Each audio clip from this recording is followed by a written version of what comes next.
ወንድ ልጅ ሲወድሽ በሌላ አባባል ዋጋ ይከፍላል። ለምን? ለኢሞሽንሽ የሱን ህመም ውጦ ለአንቺ ደስታ ኢንቨስት ያደርጋል። ወይም ደግሞ ያንቺን ደስታ ቢያንስ በሱ ምክንያት የሚመጣ ጭንቀት እንዳይመጣብሽ በሌላ ላይፍ ሊመጣ ይችላል። ቢያንስ በሱ ምክንያት ግን ጭንቀት ውስጥ እንድትገቢ ስለማይፈልግ ፕሮቴክት ያደርግሻል። አንዱ ምልክቱ ይሄ ነው ወንድ ልጅ ሲወድሽ። አራተኛው በስራው፣ በህይወቱ፣ በቤተሰቡ፣ በጓደኞች ውስጥ ኢንቮልቭ እንድታረጊ እንድትሳተፊ ያደርግሻል።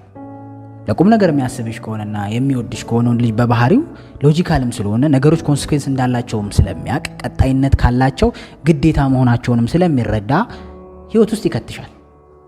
ህይወት ውስጥ ኢንቮልቭ እንድታረጊ ፕላኖች ውስጥ፣ ዊሾች ውስጥ፣ እቅዶች ውስጥ፣ ህልሞች ውስጥ ማሳካት የሚፈልጋቸው ነገሮች፣ ማድረግ የሚፈልጋቸው፣ ማጥፋት የሚፈልጋቸው ነገር ውስጥ ይከትሻል ሪሊ የሚወድሽ ከሆነ። ምክንያቱም ይሄ ጭንቀት አላልኩም ምን ነገራችን ላይ ምክንያቱም ይሄ ጉዞ ረጅም እንደሚሆን ስለሚያቅ ይሄ ጉዞ ከሱ ጋር ብዙ ዘመን ልትቆይ እንደምትችል ስለሚያቅ በህይወት ውስጥ እሱ ላይ እምነት እንዲኖርሽ ማድረግ ስለሚፈልግ ተስፋ እንዲኖርሽ ማድረግ ስለሚፈልግ እቅዶቹን፣ ህልሞቹን፣ ፕላኖቹን፣ ሐሳቦቹን፣ ኢንተረስቶቹን ሼር ማድረግ ይጀምራል።